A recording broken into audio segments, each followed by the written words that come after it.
नमस्कार, Avon India देख रहे हैं आप। मैं हूं सुरेंद्र सोलिया। लगातार नगर परिषद चुनाव के माहौल में हम जो भी प्रत्याशी या दावेदार हो सकते हैं या पार्षदों के रिपोर्ट कार्ड को लेकर हम आपके बीच में हाजिर हो रहे हैं।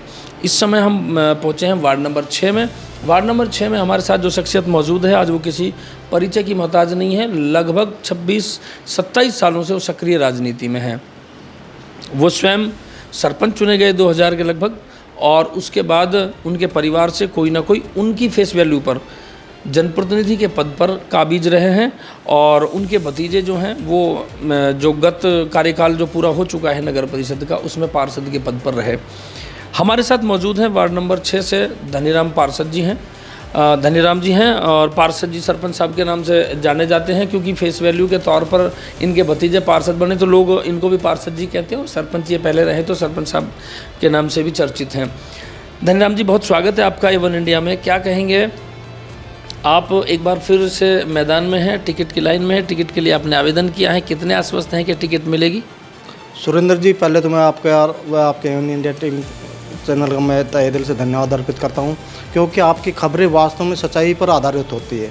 और आपके चैनल के माध्यम से जो भी न्यूज़ आती है उसको लोग बाग बड़े लगन से देखते हैं, सुनते भी हैं, क्योंकि उसमें सच्चाई होती है। चुनाव के बारे में तो मैं इतना ही कहना चाहूँगा कि कार्यकर्ताओं ने कहा है कि भाई आप चुनाव लड़ो, तो मैं स्वयं इस बार पार्षद का चुनाव लड़ रहा हूँ वार्ड नंबर 6 से। धनीराम जी, सरपंच रहते हुए सरपंच का एक संघर्ष अपने आप में टफ रहता है।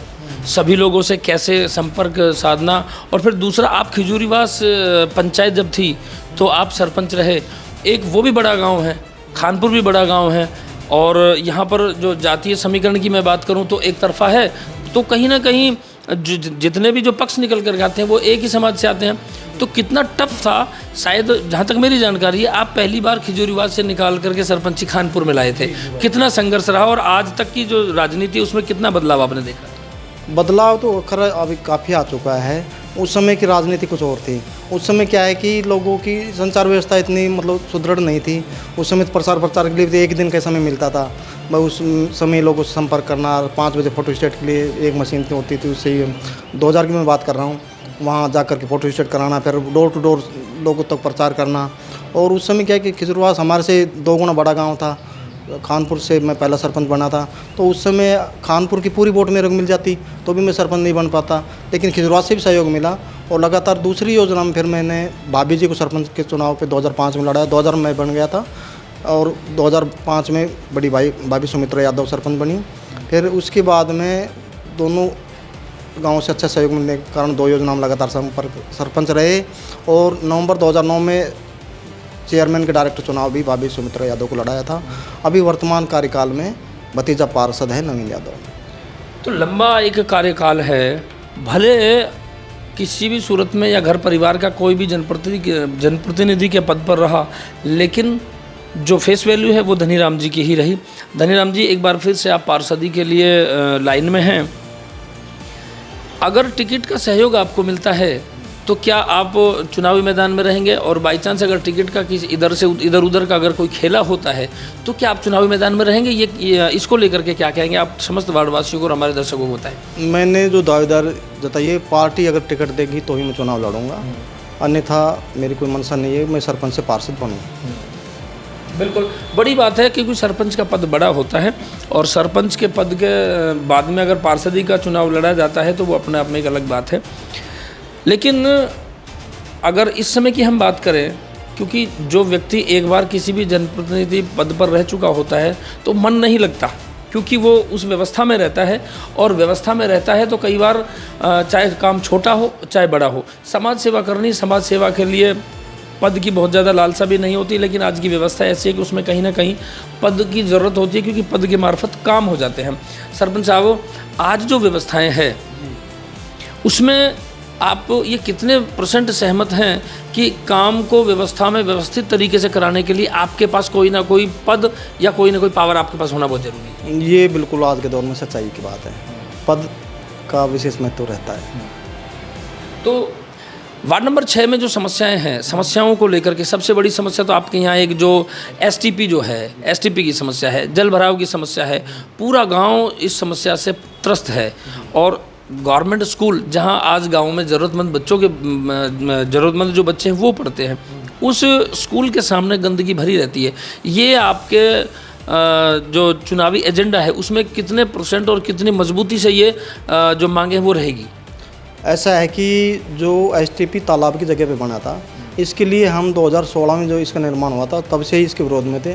तो इसके लिए हम NGT court Bhopal, supreme court, high court तक लड़े हैं और नवंबर 2018 से इसमें माननीय हाई कोर्ट का स्टे चल रहा है और एक लंबे समय से स्टे होने के कारण नगर परिषद को अपना कदम वापस उठाने पड़े, खींचने पड़े और इस एसटीपी को स्थानांतरित करने के लिए बिड्डा की जो 3 बीघा ज़मीन थी एवलोन के 10% जो फैसिलिटी के छोड़ते हैं उसमें इसका दूसरी जगह निर्माण करीब 60% हो चुका है। और ये जो पानी की जो समस्या थी ये तालाब की जगह पर एसटीपी बनने के कारण उत्पन्न हुई थी। अभी क्या है कि ये हमारा जो पानी है पंपिंग के जरिए उस एसटीपी तक पहुंचेगा।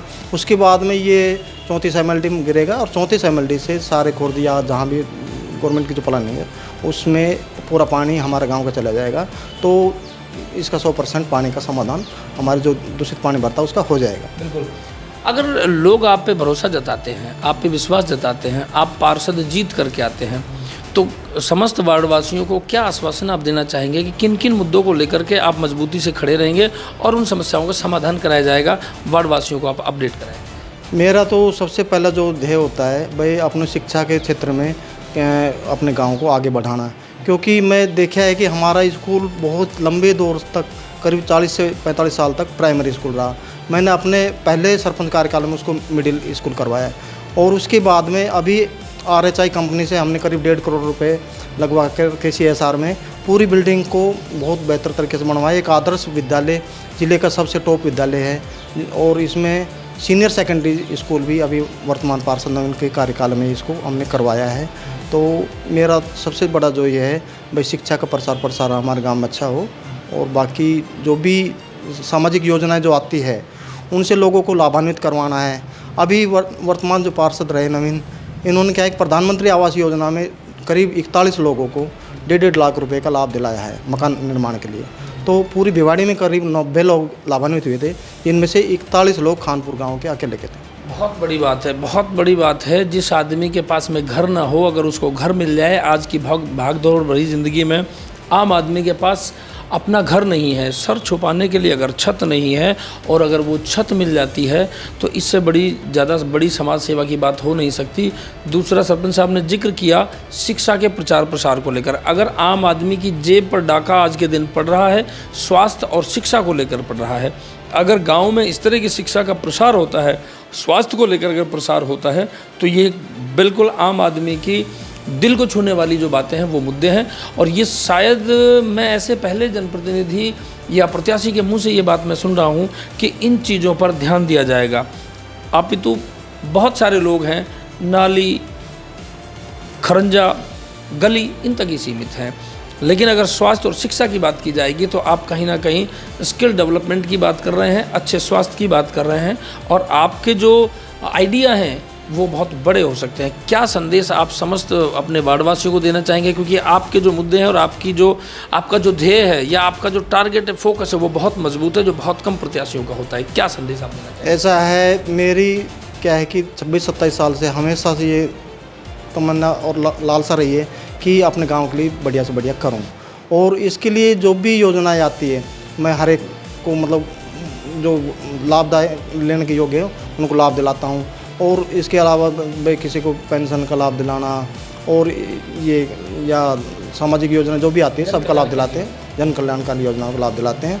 और आपने यहाँ गवर्नमेंट हॉस्पिटल भी हमने खुलवाया, MBBS डॉक्टर बैठते हैं यहाँ पर। तो गांव के लिए जो भी अपने स्तर पे बेहतर से बेहतर करने का प्रयास किया है। फिर भी मेरी ये, क्योंकि गांव ने इतनी बड़ी अपेक्षा की है, हर बार जिताते हैं, तो क्या है कि आप एक आम भाषा में देखते हो अब काट के एक बार चलते, वो बात नहीं रही है। अगर हम काम नहीं करवाते तो 4-4 बार कौन किसको बनाता है। सर मतलब एक ही शब्द में इस बात को मैं समेटने की कोशिश करूं, आप मुझे बताना मैं गलत हूं या सही हूं, मुझे आप दुरुस्त करना। आपका अनुभव राजनीति में बहुत लंबा रहा है, जन्मभूमि का कर्ज बहुत बड़ा होता है और वो कर्ज आप अपनी मेहनत से अगर उतार रहे हैं तो इससे बड़ा कोई कर्ज उतारने की कोई सीमा हो नहीं सकती। आम आदमी और गांव की और जन्मभूमि का जो कर्जा होता है वो आम जनता की सेवा करके उतारने वाली बात है। इसको किस तरीके से आप मजबूती से साथ लेकर के चलेंगे? मैं गांव का हमेशा एहसानमंद रहूँगा, क्योंकि ये एक छोटा इलेक्शन ऐसा है ना जिसमें MP MLA भी शायद अपने गांव से लड़े तो शायद वो उसको रिपीट नहीं करे अगली योजना में। तो जो 4 बार लोग विश्वास कर रहे हैं और उनकी अपेक्षाओं पे मैं खरा नहीं उतरूँ, कुछ कमियां रह गई हो सकता है मेरे से, कुछ काम ज़्यादा नहीं हो पाए हो, तो मेरी मतलब इस बार प्रयास किया पूरा मतलब जी जान से उस काम को पूरा करवाएं। ये थे धनीराम सरपंच जी। बड़ी बात है कि जन्मभूमि का कर्ज उतारना बहुत ज़रूरी होता है कि जिस भूमि में आप पैदा हुए, जिस भूमि ने आपको जन्म दिया और जिसमें पले बड़े उसमें बड़े हुए, अगर आप उसका कर्ज अदा कर देते हैं तो कहीं ना कहीं आप अपने जीवन में मोक्ष की प्राप्ति तो आप यहीं कर लेते हैं। क्योंकि जन्मभूमि का कर्ज सभी से नहीं उतरता, सभी उतार नहीं पाते। और अगर स्वास्थ्य, शिक्षा और संस्कार की अगर बात की जाए तो कहीं अपने आप में ये बड़ी जिम्मेदारी होती है। ये थे धनीराम सरपंच जी जो पार्षदी को लेकर के वार्ड नंबर 6 से मैदान में है। टिकट की दावेदारी जताई है बीजेपी की तरफ से। देखना ही रहेगा कि टिकट को लेकर जो पार्टी है इनका ध्यान कितना रखती है, और अगर ये विजयी होकर के आते हैं उसके बाद तो लगातार जिन मुद्दों का आश्वासन दिया गया है क्या उन मुद्दों पर लगातार काम होगा कि नहीं होगा, इसको लेकर के हम चुनाव समाप्त होने के बाद तक भी सरपंच साहब से ये अपडेट लेते रहेंगे कि आप कहाँ तक पहुँचे। क्योंकि बहुत कम प्रत्याशियों ने इन 2 मुद्दों की बात की है जिनको स्वास्थ्य और शिक्षा कहा जाता है। आप लगातार बने रहिए A1 इंडिया के साथ।